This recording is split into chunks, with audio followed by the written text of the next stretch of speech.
Hello, everyone. Welcome to the OREVEINS Programming Classroom. This is Episode 3, Lesson 3 of our OREVEINS Education Coding series. Today, we're diving deep into the ocean to tackle a fun and challenging project. Before we begin, please keep these 3 core skills in mind. They are what we're going to master in today's lesson. Cloning, creating clones efficiently. Multi-condition logical judgment. Performance optimization using the edge recycling method.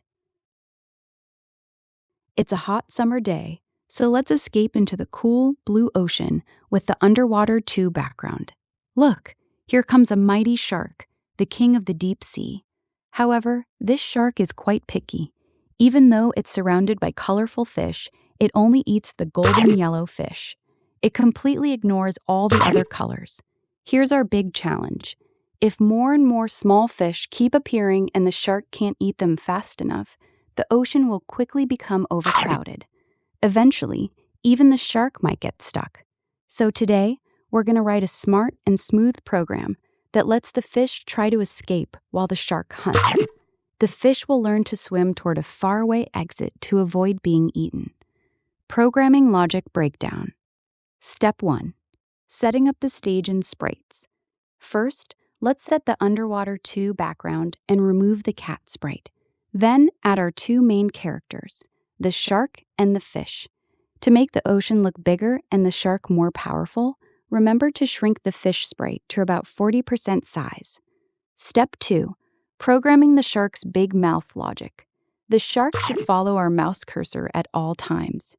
We use a forever loop with the go-to-mouse pointer block. The hunting action is the highlight of this lesson.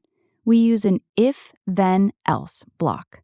If the mouse is pressed, the shark opens its mouth, switch to shark_B costume, and plays the bite sound. Otherwise, when the mouse is released, it switches back to the normal closed-mouth swimming costume. Sharka. Important detail, we add a wait until block. This ensures the shark only bites once per click, giving us better control and rhythm. Step 3. Creating the school of fish with cloning, the shadow clone technique. We need lots of fish in the sea, but we don't want to create dozens of separate sprites. Instead, we use the power of cloning. This way, a steady stream of colorful fish will keep appearing in the ocean. Step 4. The fish clone's deep sea survival rules. This is the most important part of today's lesson. We need to give clear survival instructions to every clone. 1. When born. As soon as the clone starts, it must show itself and point in a random direction between 0 and 360 degrees. 2.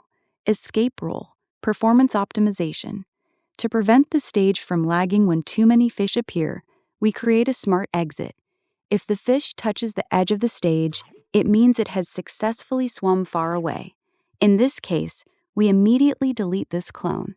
This frees up memory and space for new fish, keeping the entire program running smoothly and efficiently. 3. Being eaten rule, picky eater logic. If the fish is touching the shark, it performs a careful double check, only when 2 conditions are met at the same time. The shark's mouth is open, costume number equals 2, and the fish itself is yellow, costume number equals 1. Will the fish be eaten? Then we play the sound and delete this clone. Fantastic job, everyone! Today we successfully built a lively and well-organized deep-sea world. The big shark is happily eating only the yellow fish, while the other colorful fish swim toward the edges and escape safely. In this lesson, you've learned how to generate clones efficiently, how to use complex multi-condition logic, and most importantly, how to optimize performance by deleting clones when they touch the edge. These skills will help you create smoother and more professional projects in the future. Now, think about this. What if we want the fish to not only swim away, but also slowly get older and gradually become transparent while swimming? That's the magic we'll unlock in the next lesson, variables. If you run into any challenges while coding, please don't hesitate to ask your OREVEINS education teacher. We're always happy to help you. If this lesson inspired you, please give it a like and share it with your friends who love coding. Your support is the greatest motivation for us to keep creating high-quality courses. Stay curious, and we'll see you in the next lesson.